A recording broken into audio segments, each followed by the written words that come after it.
Good morning, students. In the running topic of ionic equilibrium, today I am going to start dissociation of weak acid and base. Before this, we have completed all the theories regarding acid and base, which was based on the Arrhenius concept, Bronsted and Lowry concept, as well as Lewis acid and base theory. Dissociation of weak acid. ठीक है, आपने इतना तो जान ही लिया होगा कि what are the concept of acid और बेस. वीक एसिड और वीक बेस कौन से होते हैं? Now let's see, suppose that we have HA. On dissociation it gives H plus plus A minus. क्या होता है कि इसका इनिशियली A मोल क्या होते हैं, डिसोसिएट होते हैं. तो शुरू में क्या होगा, जब रिएक्शन शुरू नहीं हुई है तो हमें क्या प्राप्त होगा, जब टाइम क्या है आपका 0 है तो इनके भी क्या प्राप्त होंगे, 0 मोल प्राप्त होंगे. आफ्टर दैट सपोज करो हमने माना कि इसके ए में से कितना खर्च हुआ, ए ही खर्च हो गया, तो हमें यहाँ क्या मिलेगा, ए और ए. ये कहाँ मिलेगा, एट इक्विलिब्रियम. इक्विलिब्रियम के ऊपर हमें दोनों की जो आयंस हैं, जितनी मात्रा इसकी भी, उसमें से जितने मोल क्या हुआ, खर्च हो गए, कंज्यूम हुए, तो हमें क्या मिलेंगे, उसके उतने ही मोल मिलेंगे. ठीक, अब इसके ऊपर हम क्या लगाएं, यहां पर क्या होगा, डिग्री ऑफ डिसोसिएशन अल्फा की वैल्यू. इसके लिए वीक एसिड के लिए आपने दिमाग में रखना है बिल्कुल, अल्फा की जो वैल्यू होगी वो क्या होगी, 1 होगी. क्लियर. एंड ये क्या है, sorry, this is for strong acid. Note करना है, this is for strong acid. Strong acid के केस में अल्फा की जो वैल्यू होगी वो 1 काउंट करनी है. एंड ये क्या है, आपका स्ट्रॉन्ग एसिड है. Whereas in the case of weak acid, weak acid क्या होगा, यानी यहां हमें क्या करना है, इस इक्वेशन से, इस एरो से ही क्या करना है, आइडेंटिफाई करना है कि स्ट्रॉन्ग एसिड कौन से होते हैं, विच आर फुल्ली आयोनाइज्ड, जो पूरे के पूरे टूट जाते हैं. यानी यहां पर ये HA, H प्लस और A माइनस के अंदर कम क्या हो गया है, डिसोसिएट कर दिया है. वीक एसिड HA, यहां क्या मिलेगा आपको, reversible sign HA plus A minus. ये क्या है, वीक एसिड है. जब ये वीक एसिड है तो हमें क्या मिलेगा, इसका स्ट्रॉन्ग बेस मिलेगा. अब इस केस के अंदर यदि हम क्या निकालना चाहें, KA, तो क्या आ जाएगा, अप्लाई करेंगे law of mass action, HA, H plus और A माइनस की कंसंट्रेशन डिवाइडेड बाई HA. ठीक है जी. ये क्या है, KA क्या है, KA is the dissociation constant. KA is the dissociation constant for weak acid. Dissociation constant for weak acid. ठीक है, एसिड और साथ में क्या आ जाएगा, अगर के ए है, ए किसको डिनोट कर रहा है, एसिड को, और क्या लिखा होगा, के बी, तो वो किसके लिए होगा, बेस के लिए होगा. K A for acid, whereas K B for base. ठीक है, तो पहले देखते हैं इसका डिसोसिएशन वीक एसिड का. Example of weak acid. In the case of weak acid, suppose that HA on dissociation it gives H plus plus A minus. यहां हमने लिया इसके C मोल, तो हमें क्या मिलेंगे, when the time is equal to 0, तो हमें क्या मिलेगा, 0 मोल मिलेंगे. ठीक है. इन the case of suppose that हमने HA कितना कंज्यूम हुआ, टोटल तो कंज्यूम होगा नहीं क्योंकि वीक एसिड है, तो कितना कंज्यूम हुआ, X, तो हमें इसकी मात्रा भी क्या मिलेगी, X, और ये भी क्या मिलेगा, X, और कहां होगा, एट इक्विलिब्रियम. तो इस केस में हमें KA निकालना है, तो क्या जाएगा, according to law of mass action, H plus का कंसंट्रेशन इंटू A माइनस का कंसंट्रेशन अपॉन, यानी reactant divided by the concentration of product. यहां पर इनकी वैल्यू को पुट कर दें तो क्या आ जाएगा, अगर आप यहां करोगे तो इसकी जो वैल्यू है किसके डायरेक्टली प्रोपोर्शनल आएगी. अगर आप यहां वैल्यू को पुट कर रहे हैं तो KA इज इक्वल टू आ जाएगा दोनों की वैल्यू क्या है, एक्स स्क्वायर या एक्स इंटू एक्स अपॉन क्या आ जाएगा, एक्स, एक्स से एक्स कट गया, यानी के ए इसके ऊपर डिपेंड कर रहा है, एक्स प्लस आयन की कंसेंट्रेशन के ऊपर डिपेंड कर रहा है। K A is directly proportional to the X plus ion concentration, ठीक है। और के ए क्या है, के ए अभी बताया मैंने, K A is the dissociation constant, dissociation constant for weak acid, dissociation constant for weak acid, K A है आपका डिसोसिएशन कांस्टेंट वीक एसिड पर। यानी रिजल्ट आपके सामने जो निकल कर गया है वो क्या आया कि जो ये डिसोसिएशन कांस्टेंट है वो किसके डायरेक्टली प्रोपोर्शनल है, यहां पर जितने भी H प्लस आयन की कंसंट्रेशन आएगी। Similarly in the case of base, now in the case of weak base, let's the example of A base that is BOH. Initially it gives B plus and OH minus. When we take C mole, we get 0 0 at T is equal to 0 and C minus X. We obtain X and X at equilibrium. So according to the law of mass action, इसके ऊपर law of mass action लगाएंगे तो यहां पर आपको result क्या मिलेगा कि जो इसकी वैल्यू है इसके ऊपर डिपेंड करेगी कि बी अगर हम इसके लिए निकालें, यानी डिसोसिएशन कांस्टेंट फॉर बेस क्या हो जाएगा, that is B plus into O H minus upon that is B O H, concentration of B O H.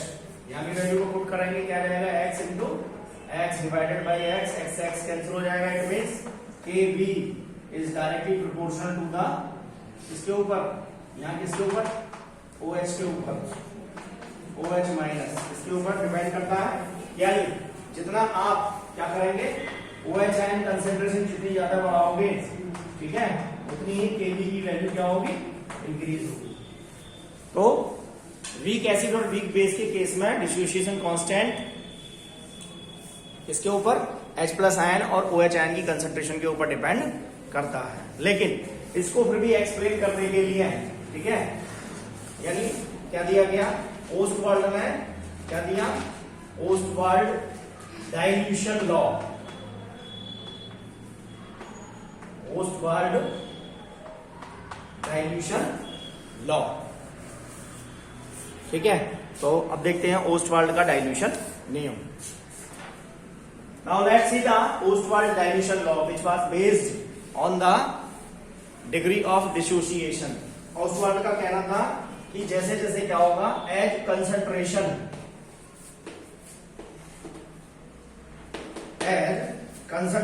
increases, जैसे जैसे concentration क्या होगी, बढ़ेगी, इंक्रीज करेगी, अल्फा की वैल्यू क्या होगी, दैट अल्फा की वैल्यू क्या होगी, वो डिक्रीज होगी, ठीक है, अल्फा की जो वैल्यू होगी वो डिक्रीज करेगी। एंड अगर हम उसका क्या करते हैं, डाइल्यूशन करते हैं, ऑन डाइल्यूशन, डाइल्यूशन के ऊपर डिक्रीजेस, डाइल्यूशन के ऊपर क्या करेगी, डिक्रीज करेगी eight infinite volume, eight infinite volume, infinite volume तक वो क्या करेगी, डिक्रीज करेगी, और डायरेक्टली प्रोपोर्शनल होगी किसके, that is reaches its maximum value, its maximum value, ठीक है जी। और मैक्सिमम वैल्यू यूनिटी, यानी अल्फा यहां हम कितना लेंगे, दैट इज 1, अल्फा की वैल्यू क्या आएगी, 1 आएगी। यानी सीधा सीधा कॉन्सेप्ट है कि अगर कंसंट्रेशन इंक्रीज कर डिक्रीज करेगी तो अल्फा क्या करेगा, इंक्रीज करेगा, और लेकिन बट सी अल्फा, ठीक है, वो क्या करेगा, डिक्रीज करेगा, क्योंकि सी अल्फा की वैल्यू जिसको आप कह रहे हैं सी माइनस एक्स, वो सी अल्फा की वैल्यू होगी, वो क्या करेगी, डिक्रीज करेगी। यानी सीधा सीधा खेल किसका है, इस कंसंट्रेशन का। डिग्री ऑफ डिसोसिएशन आपने कितना लिया और कितना कंज्यूम हो गया, जैसे टोटल करो, सपोज करो आपने 10 मोल लिए, 10 में से 2 कंज्यूम हो गए तो 2/10, ये क्या है, this one is the degree of dissociation, जिसको हम अल्फा के द्वारा क्या करते हैं, डिनोट करते हैं। तो पोस्ट वर्ल्ड का जो डायल्यूशन लॉ है वो इसी के ऊपर बेस्ड है। किसके लिए है? That is only for weak acid, ठीक है, क्योंकि हमने क्या बताया, स्ट्रॉन्ग एसिड के लिए अल्फा आपने क्या लेना है, 1 लेना है। स्ट्रॉन्ग एसिड के लिए अल्फा की वैल्यू क्या पुट करेंगे, 1 पुट करेंगे। Whereas in the case of weak acid उसके लिए हम अल्फा क्या करेंगे, निकालेंगे। तो देखते हैं क्या आता है अल्फा की वैल्यू।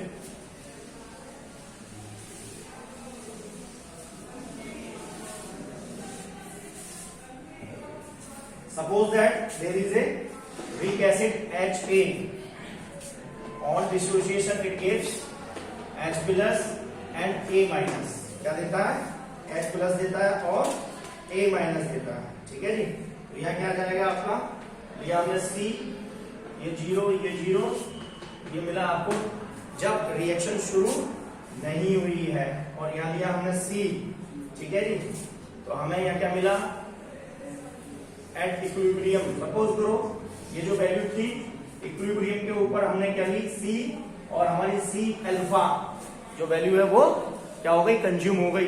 तो हमें यहाँ पर जो मोल मिलेंगे वो मिलेंगे सी अल्फा, एंड यहाँ भी मिलेगा आपका सी अल्फा। ये कहा जाएगा एट इक्विलिब्रियम। इसके ऊपर हम क्या निकल लगाएंगे, लॉ ऑफ मास एक्शन, तो के ए ये बराबर आ जाएगा H plus into A minus divided by H A का concentration of H plus into concentration of A minus divided by, यानी reactant upon product, concentration of reactant to the concentration of product. तो H plus की value कितनी आई, यानी हो जाएगा ये सी स्क्वायर और अल्फा स्क्वायर डिवाइडेड बाई यहाँ क्या आ जाएगा, सी और 1 माइनस अल्फा, ठीक है। अब तो ठीक है, तो हम क्या करेंगे, यानी यहां क्या करें, ये किसके लिए आएगी, ये वैल्यू आएगी for weak acid. Weak acid के लिए अल्फा की वैल्यू अगर आप निकालोगे यहां से, ठीक है, यानी ये सी से तो ये सी कैंसिल हो जाएगा, क्या आ जाएगा, C alpha square upon 1 minus alpha, ठीक। यहां हम बस हमें कंडीशन ये ध्यान रखनी है कि इस 1 माइनस अल्फा की वैल्यू को हम कब छोड़ें, क्योंकि यहाँ अल्फा की वैल्यू ही कम है। अल्फा की जो वैल्यू आएगी इन the case of that is very very less than 1, तो 1 माइनस अल्फा क्या होगा, और भी कम होगा, यानी 1 माइनस अल्फा को हम क्या करेंगे, क्या करेंगे, that is nearly equal to 1 minus alpha की वैल्यू को आप क्या मान लेंगे, 1 मान लेंगे। तो यहाँ पर डिसोसिएशन कांस्टेंट क्या निकल करके आएगा, के ए किसकी वैल्यू के ऊपर डिपेंड कर रहा है, सी अल्फा स्क्वायर के ऊपर डिपेंड कर रहा है। अगर आप 1 माइनस अल्फा को क्या पुट कर रहे हैं, 1 पुट करेंगे, तो dissociation constant for acid depends upon the value of, इसके ऊपर डिपेंड कर रहा है, इस अल्फा की वैल्यू के ऊपर ही डिपेंड कर रहा है, concentration and the alpha square. यानी कहने का मतलब है अगर आप कंसंट्रेशन क्या करेंगे, डिक्रीज करेंगे, तो अल्फा की वैल्यू क्या होगी, इंक्रीज होगी, लेकिन सी अल्फा क्या होगा, डिक्रीज करेगा। टोटल जो वैल्यू होगी वो, यानी अगर आप इसको देखते हैं दोनों को इसी से कंपेयर कर सकते हैं, ठीक है जी। तो ये था आपका इसके लिए अल्फा के लिए। अगर आप यहां से अल्फा की वैल्यू को कैलकुलेट करना चाहें तो अल्फा क्या जाएगा, that is under root A upon C, ठीक है। यहां से हम क्या निकाल सकते हैं, अल्फा। अब सिमिलरली ये किसके लिए है, एसिड के लिए है, अगर हम बेस के लिए निकालें तो क्या हो जाएगा, दैट इज के बी अपॉन सी। तो ये क्या था, this was a dilution law.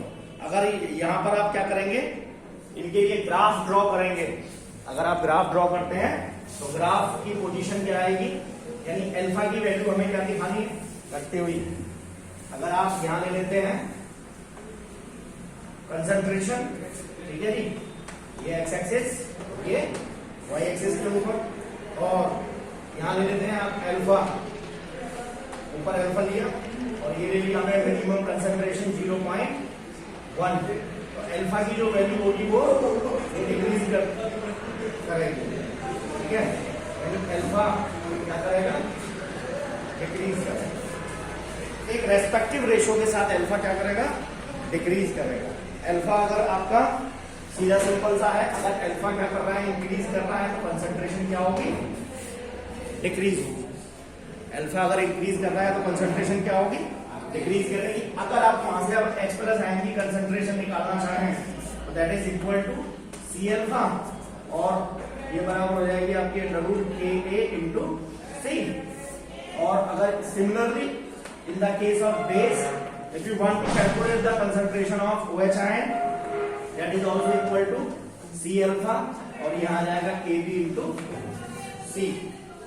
ठीक है, और डाइल्यूशन के ऊपर कंसंट्रेशन क्या है, सिमिलरली थर्ड केस, पहला केस ये बन गया, दूसरा केस ये बन गया, और C की वैल्यू क्या है, 0 है, और अल्फा क्या आ जाएगा, 1। ठीक है, इसलिए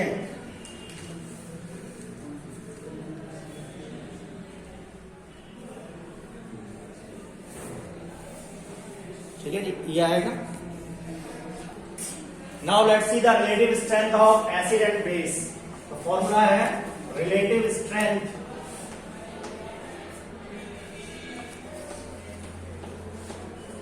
that is equal to strength of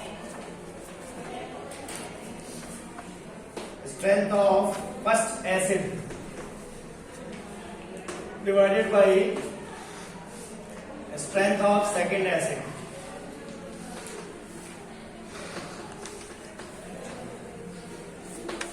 ठीक है जी, यानी एसिड लिए हमने, सपोज दैट 2 एसिड है आपके पास, इसका A1 HA1 और HA2, इसका डिसोसिएशन कांस्टेंट K1 एंड इसका डिसोसिएशन कांस्टेंट 2, इसका डिग्री ऑफ डिसोसिएशन अल्फा 1 और इसकी डिग्री ऑफ डिसोसिएशन अल्फा 2, इसकी C1 और इसकी C2। कंसंट्रेशन क्रम से क्या है, C1 और C2। तो क्या आ जाएगा, रिलेटिव स्ट्रेंथ क्या कहेंगे इसको, RS।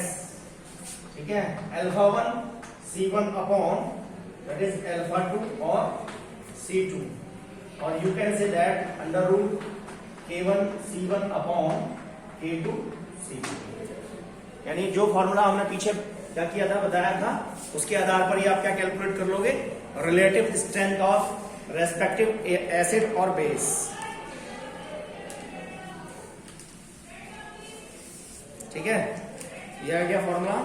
अगर यहां पर वैल्यू किसकी दी हुई है, डिग्री ऑफ डिसोसिएशन दिया हुआ है, तो यहां पुट कर लेंगे, ये डिग्री ऑफ डिसोसिएशन हो गया, ये हो गया आपका कंसंट्रेशन। ये अगर डिसोसिएशन कांस्टेंट पुट है तो डिसोसिएशन कांस्टेंट को पुट करके क्या कर लेंगे, वैल्यू। बस ये फॉर्मूला आपको क्या रहना चाहिए, ध्यान देना चाहिए। आगे देखेंगे आयनिक प्रोडक्ट ऑफ वाटर। वाटर का आयनिक प्रोडक्ट क्या होगा,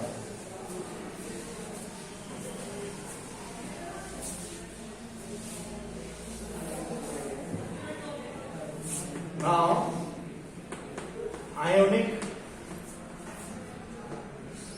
product of water, ये क्या हो जाएगा, देखिए हम क्या लें, वाटर डिसोसिएट करता है H2O, इसके अंदर डिसोसिएट होगा H2O, यहां पर लेंगे 2 मोल, 2 मोल वाटर के लिए ये छूट जाएगा आपका एसिड H3O प्लस, और क्या देगा OH माइनस। जनरली आपने क्या देखा कि H2O क्या देता है, H प्लस और OH माइनस देता है। यही H प्लस किस रूप में होते हैं, इस हाइड्रोनियम आयन की फॉर्म के रूप में होते हैं, हाइड्रोनियम आयन। ठीक है, there is the 2 mole of water, बताया ये किस रूप में मिलेगा, H प्लस, किस रूप में होता है, H3O प्लस आयन के रूप में। ठीक है, और क्या मिलेगा, OH आयन, कितने पर, at room temperature 25 degree Celsius के ऊपर। ये क्या होती है वैल्यू, ये क्या होता है, वीक इलेक्ट्रोलाइट।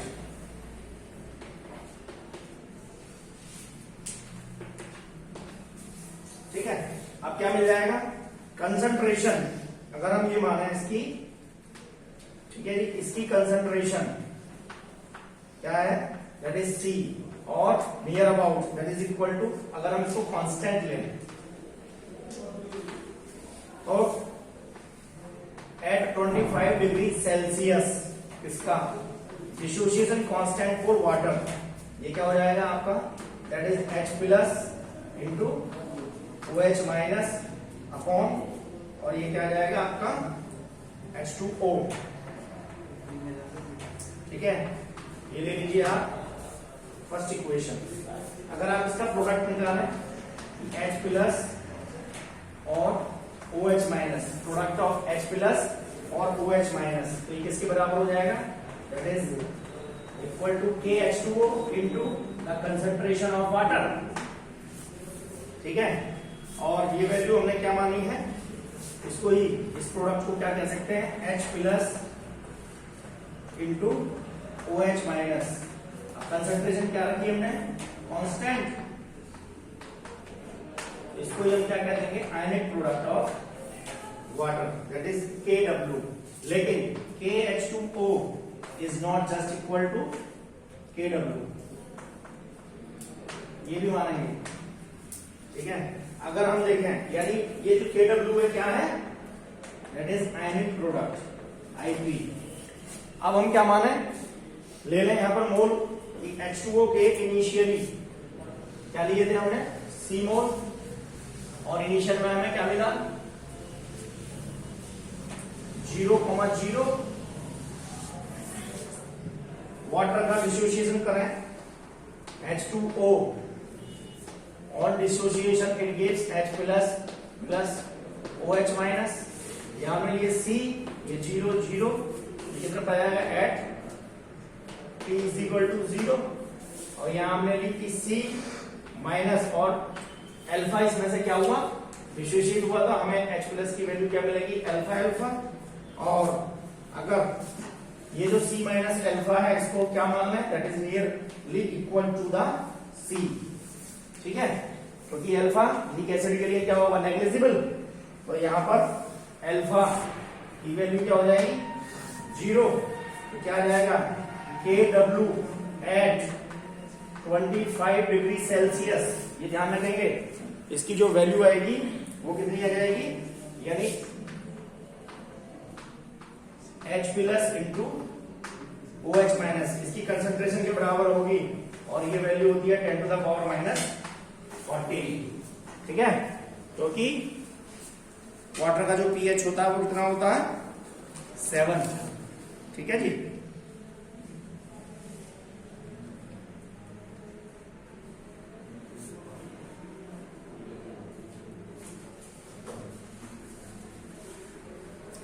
अगर आप ये माने 1 लीटर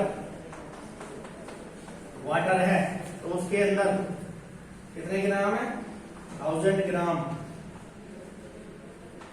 H2O। ठीक है, यानी आप क्या कह सकते हो कि उसके अंदर इतने मोल्स हैं, बताइए, क्लियर। 1 लीटर है तो उसके अंदर क्या हो गए 1000 ग्राम, और ये हमने क्या ले लिए, उसके इतने मोल्स ले लिए। तो अगर आप यहाँ पर मोलरिटी निकालोगे, मोलरिटी क्या आ जाएगी, क्या होती है मोलरिटी, बता दो। हाँ, और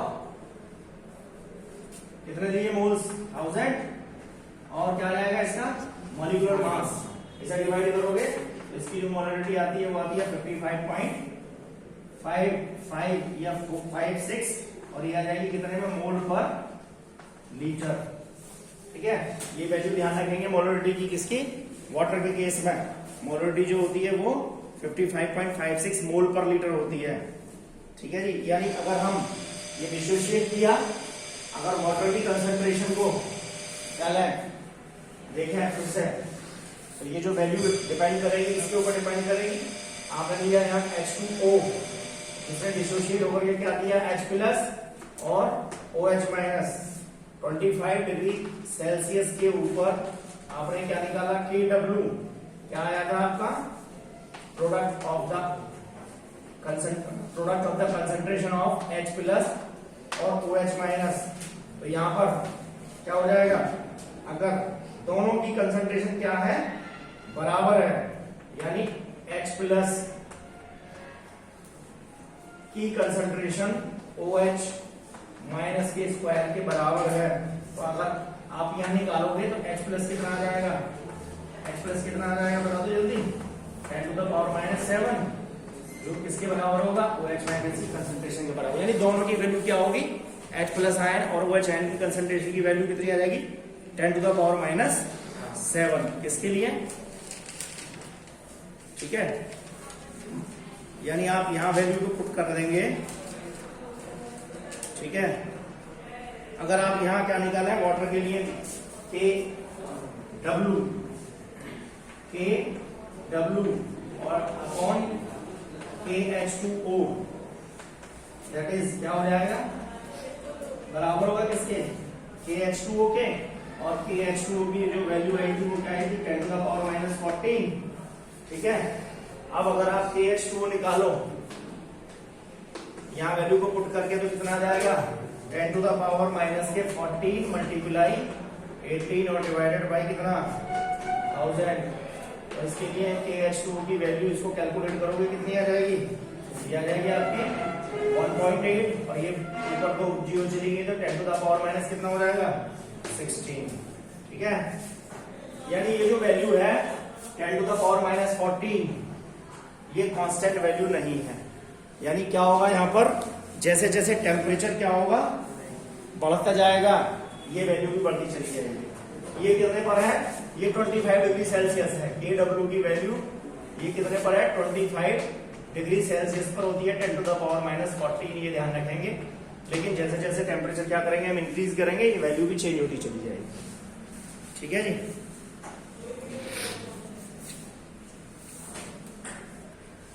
नेक्स्ट, प्रॉपर्टीज ऑफ वाटर, कैसी नेचर होती है, एसिड और बेस नेचर। डिपेंड किसके ऊपर करता है, इन प्योर वाटर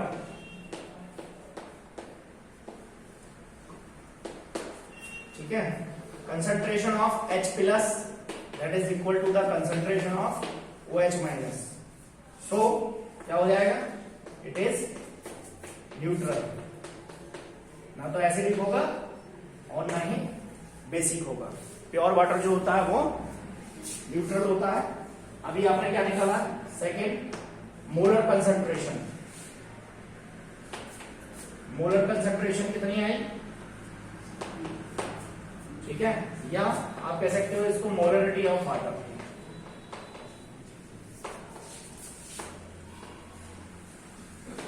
कितनी कैलकुलेट की, डायरेक्ट लिख देता हूं मैंने, कितनी आएगी 55.56 number of moles upon litre of water. तो मास ऑफ 1 लीटर वाटर कितना था, 1000 ग्राम हमने लिया, और उसके मॉलिक्यूलर मास होता है वाटर का 18, उसे डिवाइड करके ये वैल्यू आपको गेन हुई 55.55 और 55.56। Now ionic product of water, ठीक है जी। वाटर के केस में क्या मिलता है, 2 आयन होते हैं, कौन कौन से, H plus and OH minus.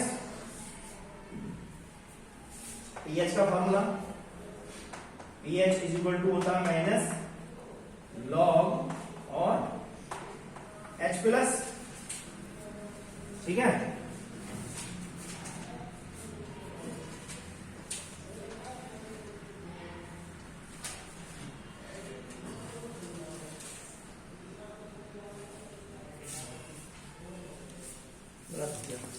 पहले pH है, ठीक है। pH का फॉर्मूला क्या होता है, pH होती है माइनस लॉग H प्लस, और अगर आप इसकी वैल्यू को पुट करें तो क्या आ जाएगा, that is equal to 7 and, और ये आ जाएगा आपका, अगर POH निकालोगे बेस के केस में ये आ जाएगा माइनस का लॉग और H प्लस, और ये भी कितना होता है 7 फॉर वाटर, और एट 25 डिग्री सेल्सियस। यानी अगर आपका pH इसके लिए 7 है तो इसकी वैल्यू किसके बराबर होगी, POH के, और उसको हम क्या कहेंगे, न्यूट्रल। और अगर pH लेस देन 7 है तो पीओएच क्या होगा, मोर देन 7, इसको कहेंगे हम एसिडिक। और पीएच मोर देन 7 है, ठीक है, और पीओएच क्या हो जाएगा, लेस देन 7, तो इसको हम कहेंगे बेसिक या बेस। ये जो सॉल्यूशन होगा बेसिक होगा, ये आप कैलकुलेट करके रखें। अगर वाटर के केस में हम बात करते हैं तो वाटर क्या होता है, न्यूट्रल होता है, लेकिन अगर उसका पीएच 7 से कम है तो एसिडिक होगा, पीएच अगर 7 से ज्यादा है तो बेसिक होगा, ठीक है। अब ये पीएच होता क्या है इसको देखिए, आगे देखेंगे। पीएच या पीएच स्केल जिसको दिया था, इसको मेजर करने के लिए सोरेनसन ने एक स्केल दिया था जिसको हम क्या कहते हैं, पीएच स्केल कहते हैं। नाउ पहले देखें पीएच का मतलब क्या है, ठीक है। Value of now pH, in the meaning of pH, P stand for potent और that is equal to minus log. आप पी को माइनस लॉग के इक्वल मानेंगे, ठीक है। अगर आपसे कोई कहना है कि माइनस लॉग एक्स, तो ये बराबर क्या हो जाएगा, माइनस पी एक्स, ठीक है जी, क्लियर। ऐसे ही अगर कोई ये कहे माइनस लॉग वाई, तो ये बराबर है माइनस पी वाई, और minus log K A that is minus P K A, minus log K B that is minus P K B. तो ये ध्यान रखना है कि जो पी पोटेंस का मतलब है mathematically this value is equal to the minus log, ठीक है। और माइनस लॉग और आपसे कहता है minus log K W that is minus P K W, minus log और लेना आपका एच प्लस, तो दैट इज पी एच, ठीक है। और क्या जाएगा, minus log O H minus that is क्या हो जाएगा, माइनस तो नहीं आएगा ना, माइनस तो माइनस नहीं, माइनस लॉग एक्स, क्योंकि माइनस तो यहाँ हमने लिया नहीं ना पी में, तो पी एक्स माइनस लॉग, ठीक है। और लॉग क्या होता है, लॉग बेस 10, ये भी ध्यान रखेंगे, लॉग बेस 10, क्योंकि लॉग बेस 10 की वैल्यू क्या होती है 1, इसलिए हम यहाँ क्या कर रहे हैं, खाली P X. Log base 10 this value is equal to log base 10 के केस में, लॉग बेस 10